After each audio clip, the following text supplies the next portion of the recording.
আসসালামু আলাইকুম, ওয়েলকাম করছি নাসিজ রেসিপিতে। শীতের এই সময় বাজারে নানান রকমের বাহারি সবজি পাওয়া যায়। আজ আমি দেখাবো কি করে খুব সহজেই হোটেল এবং রেস্টুরেন্টের চেয়েও খুব টেস্টি এবং হেলদি করে সবজি রান্না করা যায়। যারা সবজি খেতে ভালোবাসেন তাদের আশা করি আমার এই রেসিপিটি ভালো লাগবে, আর আপনারা অবশ্যই একবার করে হলেও তৈরি করবেন। তাহলে চলুন দেখে নিই।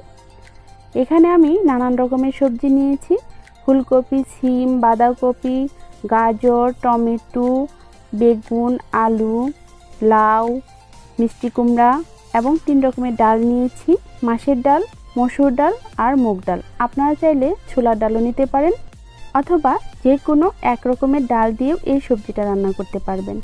প্রথমে আমি একটা প্যানে সবগুলো সবজি একত্রে ঢেলে দিচ্ছি।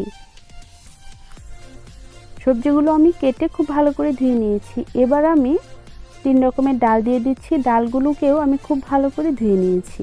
আর আপনারা আপনাদের পছন্দ মতো যে কোনো সবজি দিয়ে রান্না করতে পারবেন।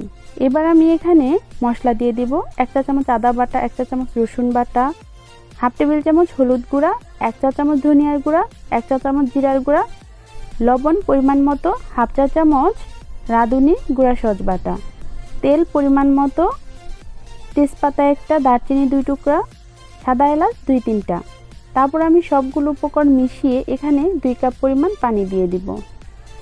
পানি দিয়ে এবার আমি এখানে হাফ কাপ পরিমাণ দিয়ে দিচ্ছি পেঁয়াজ কুচি আর 14 থেকে 15টির মতো কাঁচামরিচ। এবার এটাকে আমি ঢাকনা দিয়ে ঢেকে রাখবো 10 মিনিটের মতো। 10 মিনিট পর আমি ঢাকনা খুলে এটাকে নেড়ে নেব। আমি কিন্তু এখানে শুকনা মরিচের গুঁড়া দেইনি, কারণ সবজিতে কাঁচামরিচের ফ্লেভারটাই খুব ভালো লাগে। তারপর আমি আবারও ঢাকনা দিয়ে ঢেকে রাখবো আরও 10 মিনিটের জন্য।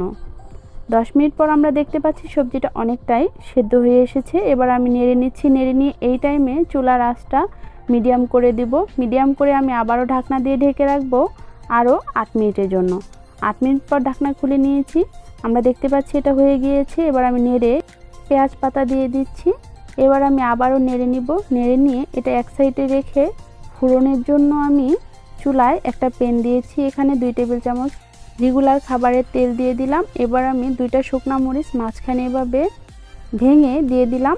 2 টেবিল চামচ রসুন কুচি আর 2 টেবিল চামচ দিয়ে দিচ্ছি পেঁয়াজ কুচি। এবার এটাকে ব্রাউন কালার করে ভাজবো। ভেজে নিয়ে এখানে আমি 1 চা চামচ আস্ত জিরা দিয়ে দিব। দিয়ে এবার এটাকে ব্রাউন কালার করে ভেজে নিব। ভেজে নেওয়া হয়ে গেলে আমি এই ফোড়নটা সবজিতে ঢেলে দিচ্ছি।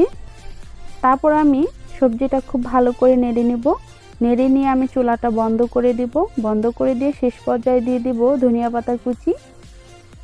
ধনিয়া পাতা কুচি দিয়ে আমি আবারও নেড়ে নিচ্ছি। নেড়ে আমি এবার নামিয়ে সবজিটা সার্ভ করে নেব। ব্যাস, রেডি হয়ে গেল এই মজার সবজি। আপনারা যদি এই সবজিটা আরও বেশি হেলদি করে খেতে চান তাহলে সরিষার তেল অথবা শুধুমাত্র ঘি দিয়েও রান্না করতে পারেন। সার্ভ করা হয়ে গেলে আমি এখানে দিয়ে দিচ্ছি 1 চা চামচ ঘি। এই সবজির সাথে ঘিয়ের ফ্লেভারটা দারুণ লাগে। আশা করি আপনারা সবাই এইভাবে তৈরি করবেন আর আপনাদের ফ্যামিলির সাথে শেয়ার করবেন। আর কেমন লাগলো অবশ্যই আমাকে কমেন্ট বক্সে জানাবেন। আর আমার চ্যানেলের রেসিপিগুলো ভালো লাগলে প্লিজ চ্যানেলটিকে সাবস্ক্রাইব করবেন। আর আপনারা সবাই অনেক ভালো থাকবেন। বিদায় নিচ্ছি। আল্লাহ হাফেজ।